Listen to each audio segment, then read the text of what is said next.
Hey YouTube, Silver Bear here. Thank you for checking in. For graded coins, for slabbed coins, slabbed coins are not always graded. I had a steel penny that it wasn't graded. It just basically authenticated it, and it was still slabbed. So keep in mind of that. So when you're looking on eBay, you won't make the mistake I made, and I bid on a penny that was not graded but slabbed. I didn't pay a lot for it, but still, something I didn't want to buy. Most of the work and the research in these is already done for you by the grading company. Okay, they've authenticated it, they've checked all the measurements and the purity, and they know what to look for. So that makes this buying graded and slab coins easy. You know, it's a lot easier. Where it gets into a little bit harder stuff is learning the how some of the stuff has been, like some coins lose value over the years. The collector value isn't there anymore. Maybe they found a hoard of that year and that will drop it, or maybe they you know, sometimes things go up, like a certain coin might get popular and the price will suddenly go up. Now the way you check that is you have what's called a red book. Okay, I have a smaller version here that I carry around with me. Now say for example I wanted this Standing Liberty here. It's graded by a reputable company, NGC. It's very fine 20. Okay, and I got the date there and the type.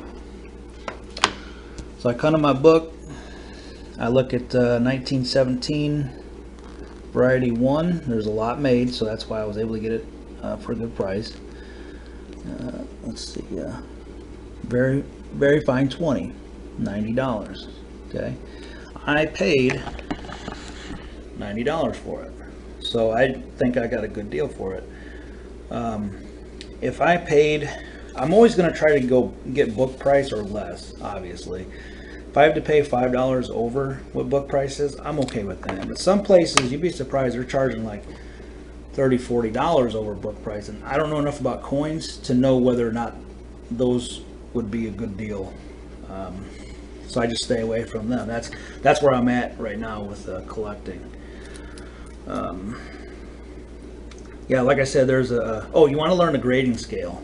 Like there's different letters and numbers, and you can find that online, and you can find it in these books. This goes really low, like good 4 is, that's a coin that's in rough shape, but the bigger book here, this is the professional edition.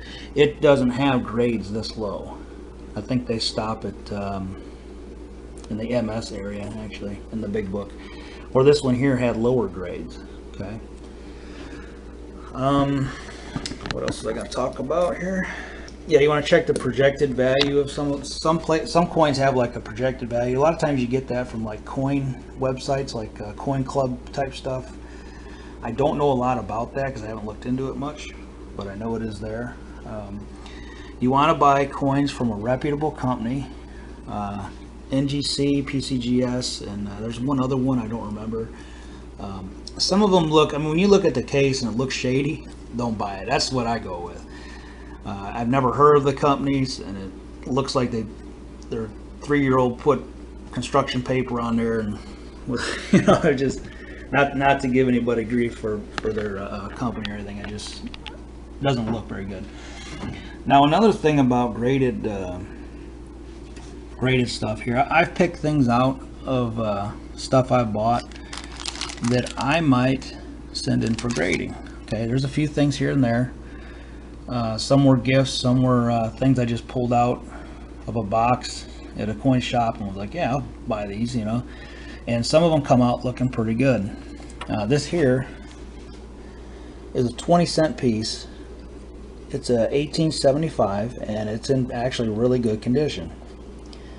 Okay, I don't remember what I paid for it. I know it was a lot, but I considered getting it graded. Now I could send it in to get graded. It's my understanding of it. I've never done it. I've been reading more about it. I could send this in and it could come back that it was cleaned at some point. You know, they look at it under a magnifying glass, and they're able to tell somehow if it's been cleaned. And I'd never cleaned it, but someone before me may have. So that's why you're taking a little bit of a risk sending them in. Now here's a barber quarter. Now it has scratch marks on it. I can tell just from with the naked eye that this thing has been cleaned. So I actually wouldn't even send this in, but it does look really good. Now for this, the information you'll need to do this, and I'm still trying to work on it, is knowing what to look for and try to grade it yourself first, to know whether or not it'd be worth it to send it in.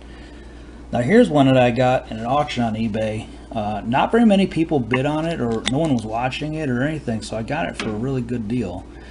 This is a $50 capped bust, and the reason that I would have this graded is to prove authenticity. Okay, it's possible. Now my coin shop guy said, I had him look at it, he said it's not faked, but it's always possible that there's a fake. So that's why I would send this in, just to make sure. And then if I need to resell it, there's no question. NGC or PCGS said it's authentic, so most people will go with that. For sending stuff in, your tools are going to be, you know, for trying to grade it yourself, is going to be this. It's going to be a lot of reading material. You're definitely going to need this to make sure things are authentic, and you'll definitely need your scale. You shouldn't need the magnet on the coins, because the weights are pretty well documented, and the scale and the measuring it should be sufficient. And well, that's pretty much all I have on this. I'm still learning on this, so anybody who's really good at collecting, any information you have on this would be more than helpful for me and anyone else that I was watching. If I left anything out, or if you want to add anything, or if there's any corrections, please leave it in the comments below. And thank you very much for watching. Bye.